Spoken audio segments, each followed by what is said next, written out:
A cruel rancher abandons his dog in the middle of a devastating blizzard, leaving him to fend for himself in the icy mountains. When all seemed lost, something extraordinary happened that would change both their lives forever. A story of redemption, second chances, and the unbreakable power of animal loyalty. Prepare for an emotional journey that will melt your heart. Subscribe to the channel, leave a like, and comment where you're watching this unforgettable story from. In the icy mountains of a rural region in Wyoming, where winter punishes with relentless blizzards, the silence of the night was broken only by the furious howl of the wind. The landscape, covered by a thick white blanket, hid a drama unfolding under the faint light of a moon obscured by heavy clouds. Ethan Cole, known in the area as a rancher with calloused hands and a hardened heart, drove his old pickup truck down a nearly impassable road. Beside him, trembling on the passenger seat, was Rocky, a thick-coated mixed-breed shepherd who had been his faithful work companion for 8 years. The rancher occasionally glanced at the animal with a mixture of contempt and indifference. The limp in the dog's hind leg had worsened in recent weeks, making him, in Ethan's words, a useless burden on the already tight ranch budget. "A dog that can't herd cattle is just another mouth to feed," he repeated to himself, as if seeking to justify the decision he had already made. The pickup truck stopped abruptly in a clearing beside the road. A few yards away, a steep incline began, leading to the higher, more isolated parts of the mountain range. Ethan got out, walked around the vehicle, and opened the passenger door. Rocky, confused, looked at his owner with those brown eyes that, despite the years, retained the loyal sparkle that had always characterized him. "Go, get out!" shouted the rancher, pointing towards the darkness of the mountain. Rocky hesitated, slowly getting out of the vehicle, his bad leg sinking into the deep snow. The biting wind ruffled his fur as he looked alternately at his owner and the unknown path ahead. "You're no good anymore. Let the wolves take you into their pack, if they pity you," Ethan muttered, returning to the driver's seat. The engine roared, breaking the location's deathly silence. Rocky barked once, twice, 3 times, running after the vehicle that was already pulling away, leaving him behind as if years of dedication could be discarded as easily as a broken object. Soon, the taillights disappeared around the bend in the road, and the dog found himself completely alone in the middle of one of the worst snowstorms that region had faced in decades. The intense cold penetrated to the bone. Rocky, accustomed to the shelter of the ranch barn, had never faced a night outdoors in such extreme conditions. His survival instinct, however, overrode the confusion and pain of abandonment. Sniffing the frigid air, he began to walk slowly, fighting against the wind that seemed to push him back. Each step was a challenge, especially with his hind leg barely able to support his weight. The snow fell ever more densely, erasing any trace of a path that might have existed. Rocky instinctively headed for higher ground, where he might find some shelter from the cutting wind. After nearly an hour of painful walking, his sharp senses detected a change in the sound of the wind, the characteristic echo of a nearby cavity. It was a small cave, no more than a crevice in the rock, but enough to offer protection from the elements. Rocky dragged himself inside, his body trembling violently. He curled up in the back of the cavity, forming a tight ball to conserve heat, while outside the temperature continued to drop mercilessly. During what seemed like the longest night of his life, the dog fell into a restless sleep, filled with dreams of open fields and warm days, interrupted by the constant moan of the wind that seemed to sing a sad lullaby. When the first rays of sun began to timidly penetrate the cave entrance, Rocky awoke. His body ached and hunger gnawed at his stomach. He stood up with difficulty, his injured paw stiffer than ever due to the intense cold. The world outside was transformed, a white, silent landscape stretching in all directions. He cautiously emerged from his shelter, sniffing the air for any sign of food or danger. It was then that his sense of smell caught something. Smoke. Faint, distant, but unmistakable. Where there was smoke, there were humans, and where there were humans, there might be food. Guided by this ray of hope, Rocky began to descend the slope, his paws sinking into the soft snow that, in some places, reached his chest. Progress was slow and painful, but the promise of warmth and food kept him moving. Miles away, in a rustic cabin protected by a small grove of pine trees, Hazel Miller was lighting the fire in her stone fireplace. At 73, the woman had lived alone for over a decade, ever since her husband Arthur passed away after 50 years of marriage. Her choice to remain in that isolated place surprised few of the residents of the nearest village, who knew the strong, independent personality of the woman who preferred the company of the mountains to the bustle of the city. A skilled artisan, Hazel supported herself by selling her tapestries and woven baskets at the monthly village market. Life was simple, but she had found a peace that many envied. That morning, while preparing her herbal tea, gathered and dried by herself, an unusual sound caught her attention. A faint whimper, almost imperceptible over the crackling fire. Curious, Hazel opened her cabin door, greeted by a blast of frigid air. Her eyes, still sharp despite her age, scanned the clearing in front of her house. It was then she saw, at the edge of the woods, a staggering figure that looked more like a small moving snowdrift. Only when the creature drew closer could Hazel distinguish the shape of a large dog, light-furred, now partially covered in snow and ice. "Good Lord," exclaimed the old woman, immediately stepping out into the cold, forgetting even to grab her shawl. She carefully approached the animal, which had now stopped, as if its last strength had run out just yards from salvation. "Come here, little fella. Come on," she called in a gentle voice, extending a wrinkled hand towards the dog. Rocky, exhausted and starving, could barely keep his eyes open. The woman's scent posed no threat, and his instinct told him he could trust that kind voice calling him. With one last effort, he dragged himself towards her, practically collapsing at her feet. Hazel, despite her age and frail body, possessed surprising strength, the result of years living off the land on her own. With determination, she managed to carry the animal inside her cabin, placing him on a thick rug near the lit fireplace. "Who would do such a cruel thing?" she murmured to herself, realizing this was not a wild dog but a domestic animal, obviously, abandoned to its fate. Her first actions were immediate. With a damp, warm cloth, she cleaned the ice that had formed between the dog's paw pads.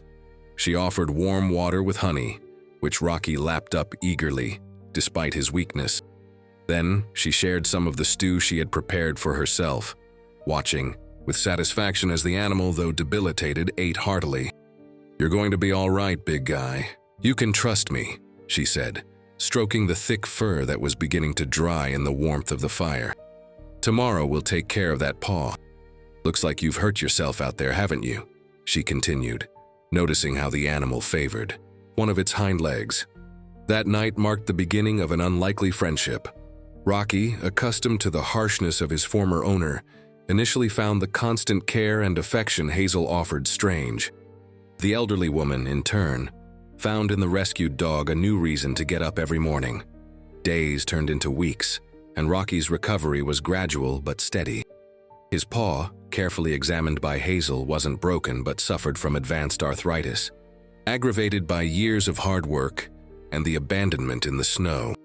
The woman, knowledgeable in medicinal herbs, prepared compresses of arnica and other plants that grew around her cabin. The relief they provided was visible in the dog's behavior, who became more active and willing each day. The balanced diet, something he had never had on the ranch, also contributed to his overall improvement. For the first time in years, Rocky wasn't just a work tool, but a being valued for his simple existence. It was at the end of his third week, in the cabin, that Rocky demonstrated an extraordinary ability.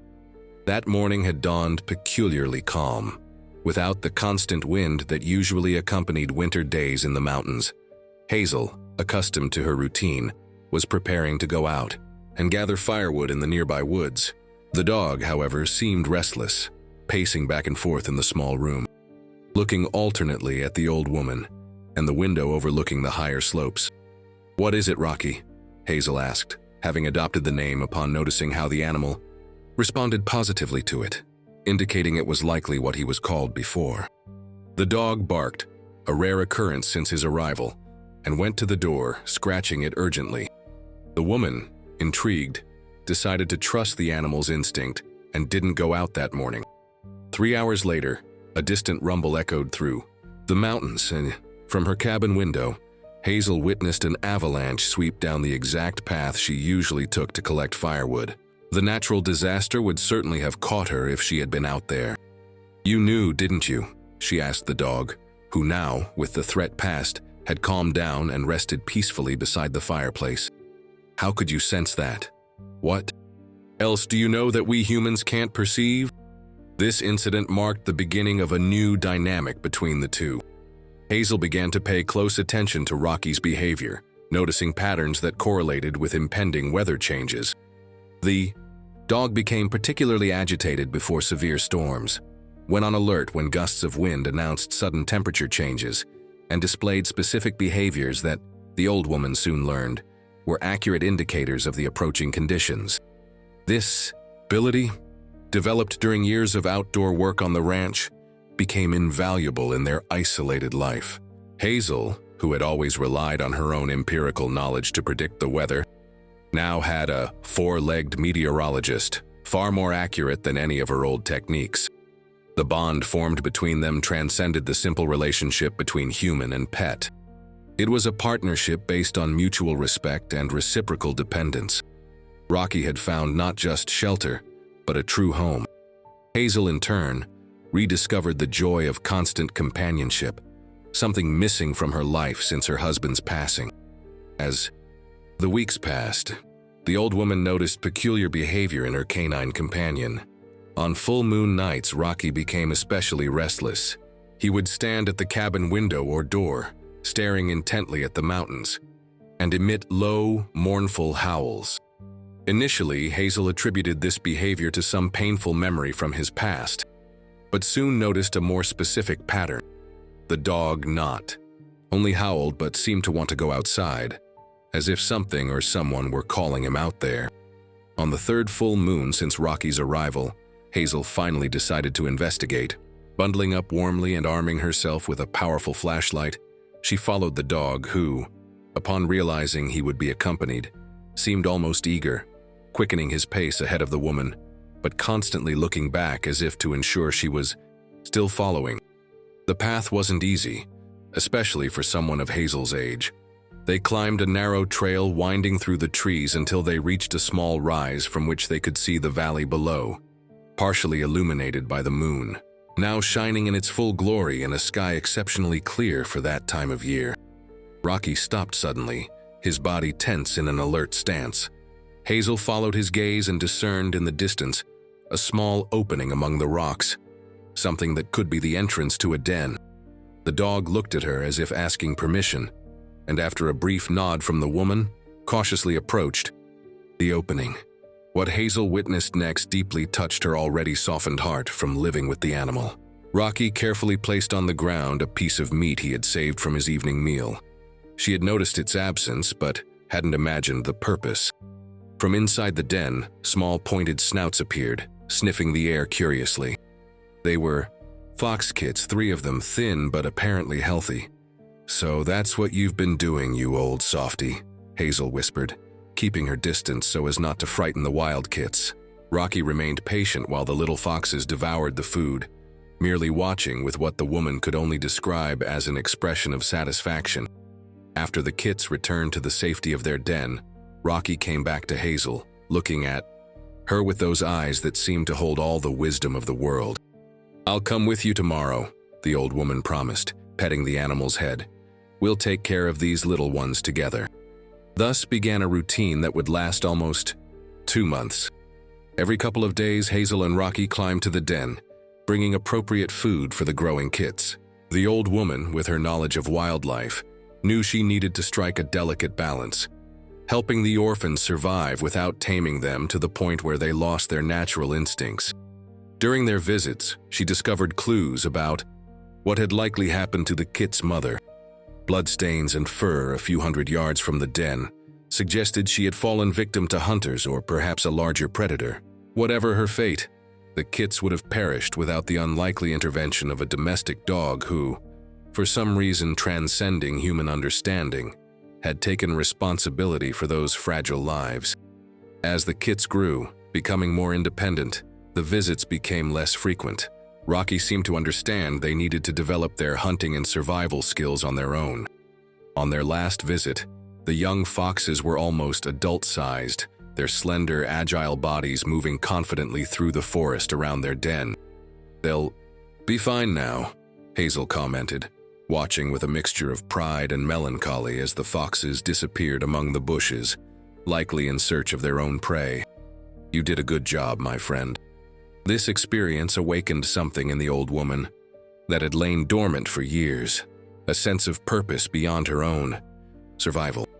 In conversations with the young clerk at the village general store, where she went monthly for supplies, Hazel began mentioning the possibility of turning her property into a kind of refuge for wild animals in distress.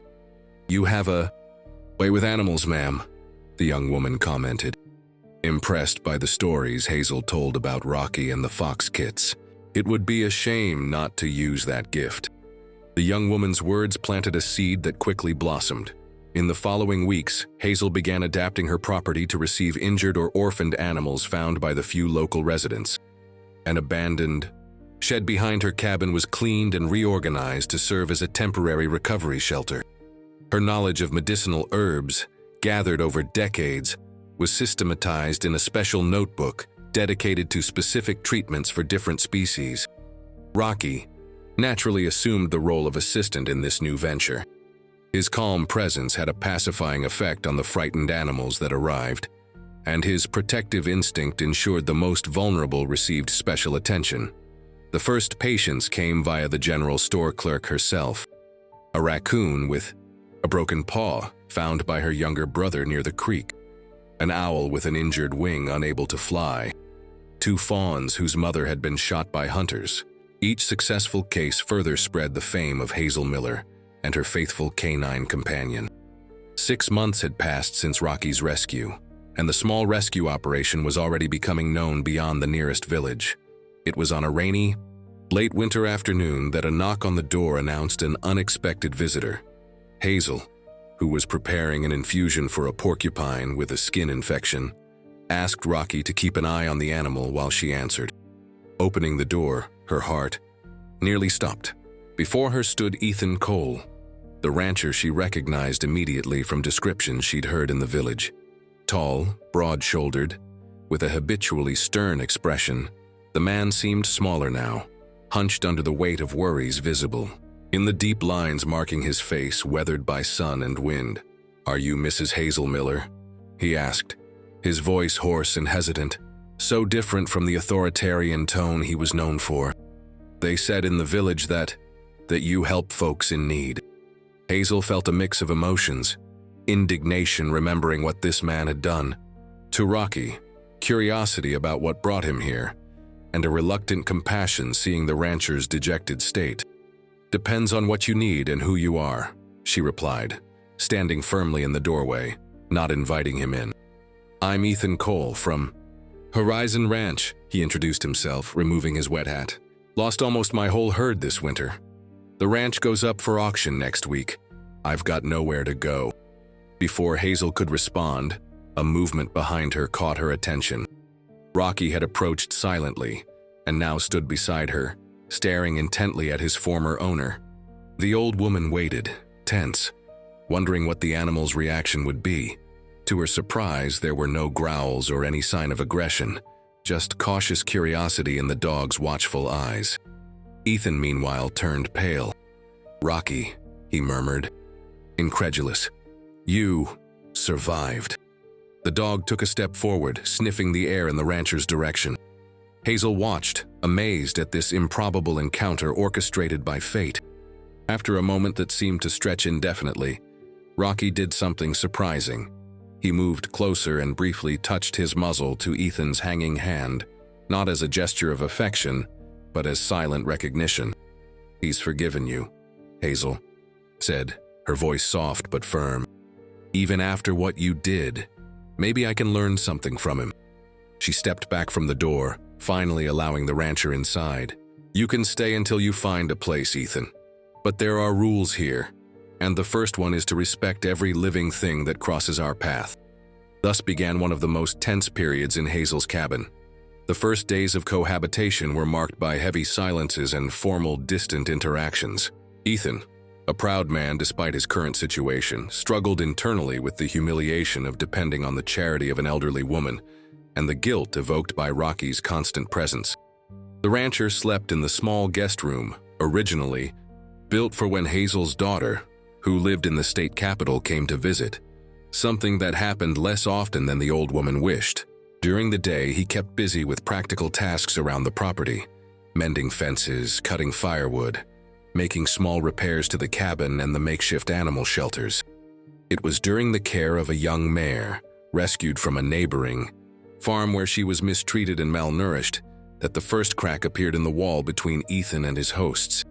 The mare, frightened and distrustful, resisted any approach from Hazel, despite the old woman's infinite patience. "Can I try?" Ethan asked one afternoon, after silently observing the woman's fruitless attempts. Without waiting for an answer, he entered the makeshift corral, keeping his distance from the nervous animal. Instead of trying to approach directly, he sat on the ground and began humming a low, rhythmic tune, something Hazel recognized as an old cowboy song from the region. To the old woman's surprise, the mare gradually stopped fidgeting, her pricked ears turning towards the music. Minutes passed, perhaps half an hour, when the animal finally approached the seated man cautiously, stretching her neck to sniff his hair.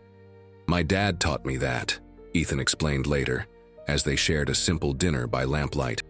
"He used to say music speaks directly to an animal's soul, bypassing the fear they have of us." "And when did you forget that lesson?" Hazel asked, her wise eyes fixed on the rancher's face.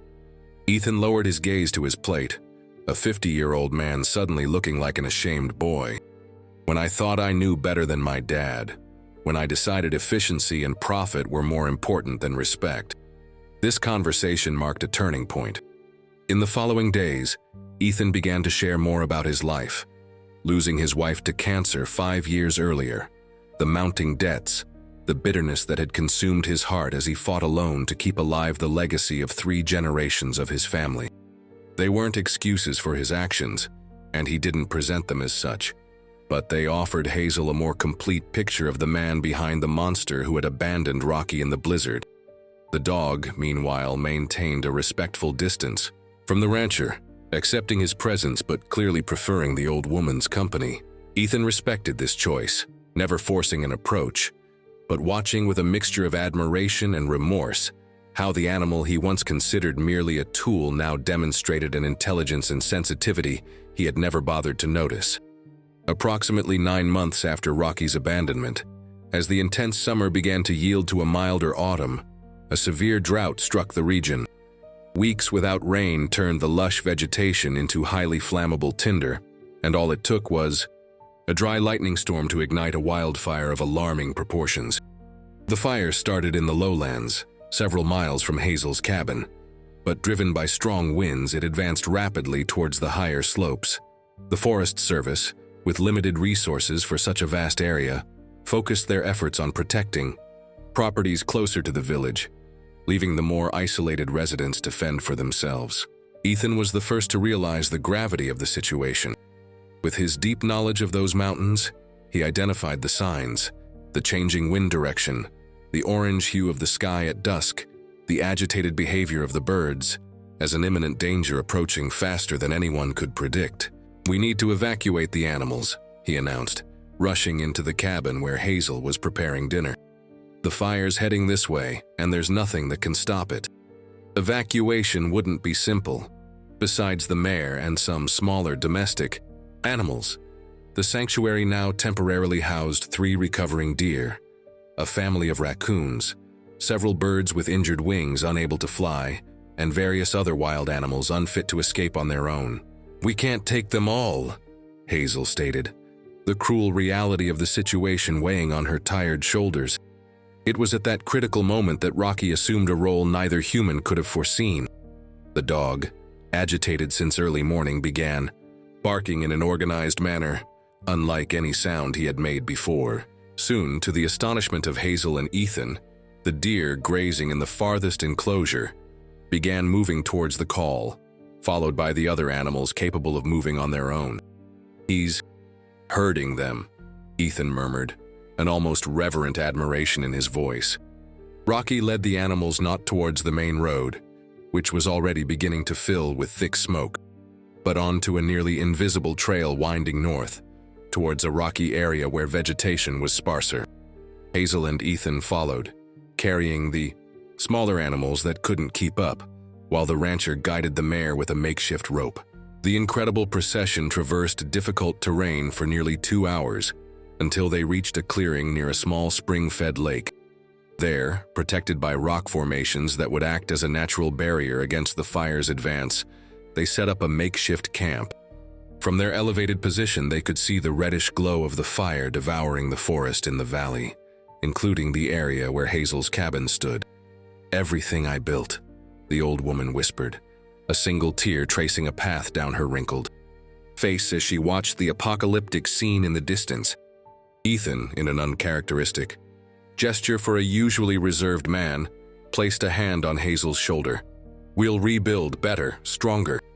The implied "we" in that sentence did not go unnoticed by the woman, who looked at the rancher with a mixture of surprise and gratitude. Beside them, Rocky observed the scene with an almost human expression of understanding, as if approving of this unlikely alliance forged in adversity. News of the incredible rescue spread quickly after the fire was contained. A group of forest rangers fighting the blaze found the unlikely group, 2 humans and over 20 wild animals coexisting peacefully by the lake, and couldn't help but share the extraordinary story upon returning to base. A dog led them all to safety, questioned a skeptical local journalist when he visited the temporary shelter where Hazel, Ethan, and the animals had been housed after the rescue. "Not just led," explained one of the rangers. "He organized them, kept order, seemed to know exactly what he was doing." The local community, touched by the story and impressed by the efforts of the unlikely trio, mobilized surprisingly. In a meeting at the small village church, an initiative was approved to help rebuild the sanctuary, now no longer an informal operation, but a recognized community project. The mayor, seeing an opportunity to promote the region as an example of environmental conservation, contacted state authorities, who sent representatives to evaluate the project. Impressed by Hazel's practical knowledge of local fauna and Rocky's demonstrated ability, they granted official authorization for the sanctuary's operation, accompanied by a small grant for its reconstruction. Ethan, for his part, made a decision that surprised everyone, including himself. Using the small amount he received from selling the few remaining assets from his ranch, he legally acquired an area adjacent to Hazel's property that had been put up for sale after its owner's death. In a formal agreement recorded with the county, he donated this land for the sanctuary's expansion, on the condition that it be permanently maintained as a conservation area. "Why are you doing this?" Hazel asked, moved, after the documents were signed. Ethan looked at Rocky, resting peacefully in the shade of a nearby tree. "Because I owe a debt I can never fully repay, but I can try." Reconstruction progressed rapidly with community support. The new cabin, larger and better structured, was designed to serve as both a residence and an animal care center.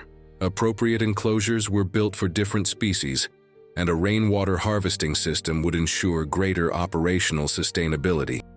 It was during this phase that David Miller, a wildlife journalist for a national magazine, heard about Rocky's extraordinary story. Intrigued by descriptions of the dog's unusual behavior, he visited the construction site for a report, initially intended as just a small piece in the publication's curiosities section. What he found, however, was far more profound than expected. Not just the moving story of an abandoned dog who survived and became a hero, but a living example of how the relationship between humans and animals could be reimagined. Ethan's personal evolution, from callous rancher to passionate animal advocate, also offered a powerful narrative arc about redemption and change. The result was a richly illustrated 8-page cover story that captured the national imagination. The dog who knew how to forgive became an instant sensation, generating a wave of support manifested in donations, volunteer offers, and most importantly for Hazel, an awakening of consciousness about the importance of wildlife preservation. A documentary producer, inspired by the report, proposed filming the sanctuary's work over a full year. The resulting film, initially screened at specialized festivals and later on educational television channels, further expanded the story's reach, transforming the small sanctuary into an internationally recognized reference center. With the operation's growth came the need for structure. Ethan, using his agricultural management skills, developed sustainable farming methods that ensured food self-sufficiency for both human inhabitants and recovering animals. Medicinal plants, cultivated using the traditional techniques Hazel mastered, provided ingredients for the natural treatments that became the sanctuary's hallmark. Volunteers began to arrive, first from the region, then from various parts of the country, eager to learn the unique techniques developed by the unlikely partnership between the wise old woman, the reformed rancher, and the extraordinarily intelligent dog. An environmental education program was implemented, receiving regular visits from schools and groups interested in learning about wildlife conservation. While the sanctuary prospered, Rocky serenely entered his old age. His fur, once golden, now showed gray. Patches around his muzzle and eyes. His limp, though managed by Hazel's treatments, had become more pronounced over the years. Still, he maintained an impressive dignity and continued to exert his quiet influence over the other animals. It was Ethan who first noticed the new dynamic establishing itself. Rocky had developed a special affection for a wild dog pup, rescued from a hunter's trap. The pup, named Hope by one of the local school children who regularly visited the sanctuary, followed the old dog everywhere, closely observing his movements and behaviors. "He's training his successor," the rancher commented, watching as Rocky patiently demonstrated to the pup how to guide a frightened deer back into its enclosure after a medical procedure. Hazel, now nearing 80 but still remarkably active, smiled wisely. "We all are, in a way. Isn't that what it means to live fully, to pass on what we've learned?" And so, at dusk on that autumn day, as the sun painted gold the same mountains that had nearly claimed Rocky's life years ago, three unlikely souls, united by chance, adversity, and choices transcending mere survival instinct, silently contemplated the legacy they had built together. A legacy that, like the mountain seasons, would continue its cycle long after their time on this earth was over. The abandoned dog who almost didn't survive that blizzard night had, ironically, saved them all. Not just from physical destruction, but from the emotional isolation each, in their own way, had chosen. And in the shared journey of redemption, they found something perhaps none of them had ever expected to find again. A true home, built not of walls and roofs, but of compassion, forgiveness, and shared purpose.